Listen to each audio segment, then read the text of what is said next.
सैनिक ने तेजी से अपने दोस्त को मिट्टी में दफना दिया और खुद को छुपाने के लिए एक मृत शरीर को अपने ऊपर खींच लिया। दुश्मन सैनिक आगे बढ़ गए। उनमें से एक उसके दोस्त के चेहरे के पास आकर रुका। अचानक एक दुश्मन ने पलटकर उस शव को छेद दिया जो उसे ढके हुए था। जैसे ही दुश्मन चला गया, उसने शव को हटाया और अपने दफन दोस्त को बाहर निकाला। दूर उसने देखा कि एक और सैनिक अभी भी जीवित है और मदद के लिए दौड़ा, लेकिन एक दुश्मन ने उसे देख लिया। वह एक सुरंग में कूद गया, लेकिन उसके पीछे एक ग्रेनेड फेंका गया। भाग्य से सैम ने देखा, बस समय पर और बच निकला। अंधेरे, संकरे और डरावने सुरंगों में सैम दुश्मनों के बीच छिपा रहा।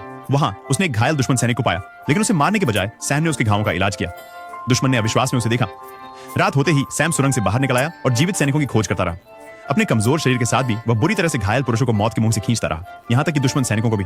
सैम के पैर कांपने लगे, उसके हाथ थरथराने लगे, लेकिन वह रुका नहीं।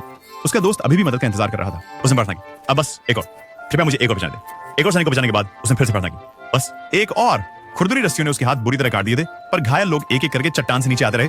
किसी को समझ नहीं आ रहा था कि वे कहां से आ रहे थे। बस इतना पता था कि कोई पागल आदमी ऊपर छोटी पर जिंदगियां बचा रहा था। कप्तान ने यह सब देखा और चौंकते हुए पूछा, वह पागल आदमी कौन है? जवाब आया, वह सैम है, नया आदमी जिसे अनुभवहीन होने के लिए सबने मजाक उड़ाया। सुबह तक सैम ने अपने घायल ड्रिल सार्जेंट को ढूंढ निकाला। दुश्मन इलाके की तलाश कर रहे थे। सैम ने सार्जेंट की राइफल उठा ली और एक पल के लिए सार्जेंट ने सोचा कि सैम अंततः मारने के लिए तैयार है, लेकिन इसके बजाय सैम ने राइफल को कपड़े में लपेटा और सार्जेंट को अपने कंधों पर चढ़ने का इशारा किया। सार्जेंट ने कवर फायर दिया।